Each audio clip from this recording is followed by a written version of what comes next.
এই অস্বাস্থ্যকর দৃশ্য একটি বেকারির, যেখানে প্রতিদিন শত শত রুটি, পাউরুটি, কেক, বিস্কিট সহ নানাবিধ আইটেম উৎপাদন হচ্ছে এক ভয়াবহ নোংরা পরিবেশে। দোকানে যেসব খাবার থাকে চকচকে, স্বাদে মিষ্টি, সে খাবারগুলো তৈরির ভয়াবহ বাস্তবতা তুলে ধরব আজকের অনুসন্ধানে। আমাদের অনুসন্ধানী টিমের গন্তব্য লক্ষ্মীপুর শহরের অদূরে দালাল বাজার নিউ বিসমিল্লাহ বেকারি। প্রতিষ্ঠানের নাম ধর্মীয় হলেও পবিত্রতার ছিটেফোঁটা নেই তাদের কাজে কর্মে। বেকারির ভেতরে প্রবেশ করতেই আমাদের চোখে পড়ে অস্বাস্থ্যকর পরিবেশ। ময়লা যুক্ত স্যাঁতসেঁতে পরিবেশ তৈরি হচ্ছে খাদ্য সামগ্রী। মেঝেতে রাখা ব্রেড, কেকে উঠছে মাছি, অনেক দিনের পুরনো তেল, পোকা পড়ে আছে চিনির শিরায়, পাশেই ময়লাযুক্ত ঢোবা।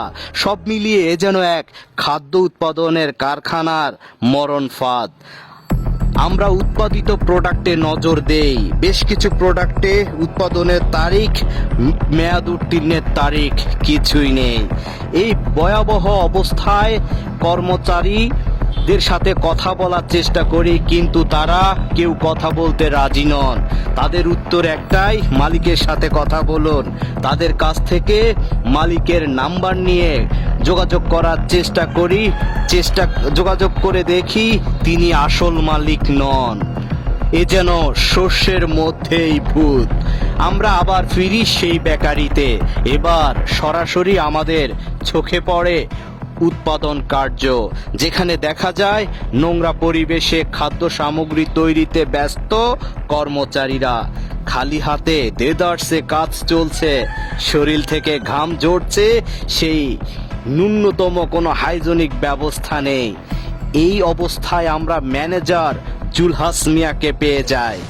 তিনি শুরুতেই ইনিয়ে বিনিয়ে বলতে থাকেন, পরে বেকারির নোংরা পরিবেশের কথা তিনি স্বীকার করে নেন। যে হাইজিনটা মেইনটেইন করা উচিত সেটা আপনার এখানে হচ্ছে না, এটা আপনি স্বীকার করেন কি? যেটা আমরা যেটা কইয়া গেছেন বলে গেছেন, আমরা চেষ্টা করে আর কি ইয়া করা। মেইনটেইন যে হচ্ছে না এটা তো স্বীকার করেন, আপনারা এটা ইমপ্রুভ করবেন, এই তো?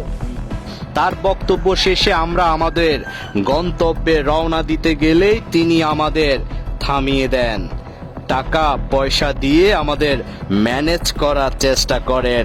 আমরা সেটা প্রত্যাখ্যান করে আমাদের গন্তব্যে রওনা দেই। আমাদের এবারের গন্তব্য নিরাপদ খাদ্য কর্তৃপক্ষ, লক্ষ্মীপুর জেলা অফিস। এই বেকারির নোংরা দৃশ্য তুলে ধরে জেলা কর্মকর্তা সুমধু চক্রবর্তীর মন্তব্য জানতে চাই। তিনি বিভিন্ন সীমাবদ্ধতা তুলে ধরে বলেন, আমরা আপনাদের অভিযোগের প্রেক্ষিতে নিয়মিত মনিটরিং করব এবং এই ব্যাপারে ব্যবস্থা গ্রহণ করব। সেগুলো পেয়েছেন, এগুলো আমার নজরে এনেছেন। নিরাপদ খাদ্য কর্তৃপক্ষের লক্ষ্মীপুর জেলা কার্যালয়ের লোকবল সম্পর্কে আপনাদেরও জানা আছে, তুলনামূলক একটু কম। তো সেই তুলনায় আপনাদের মতো যারা সচেতন মানুষ আছেন তারা যদি আমাদের নজরে আনেন, ধরে নিতে পারে আমাদের লোকজন বেড়ে গেছে। আমরা আপনাদের প্রতি কৃতজ্ঞ।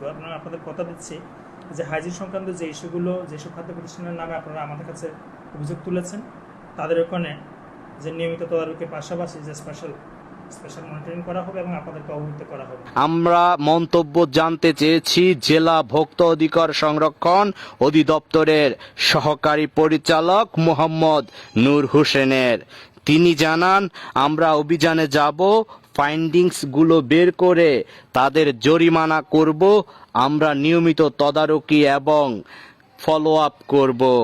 বিশ্বাস যখন অবিশ্বাসের কারণ হয়ে দাঁড়ায়, তখন আপনি কাকে বিশ্বাস করবেন? এবার দেখার অপেক্ষা সংশ্লিষ্ট দপ্তরগুলো এই ঘটনার প্রেক্ষিতে কি ব্যবস্থা গ্রহণ করে। তারা কি আদৌ এটির কোনো ব্যবস্থা নেবেন, নাকি মেরুদণ্ডহীনতার পরিচয় দেবেন? শুধু নিউ বিসমিল্লাহ বেকারির চিত্রই যে এরকম এমনটি নয়। এমন অস্বাস্থ্যকর চিত্র এই শহরের অলিতে গলিতে রয়েছে। আমাদের পরের গন্তব্য হতে পারে এমন কোনো অনিয়ম আর অব্যবস্থাপনার প্রতিষ্ঠানে। আমাদের পরের গন্তব্য হতে পারে এমন কোনো অনিয়ম আর অব্যবস্থাপনার প্রতিষ্ঠানে।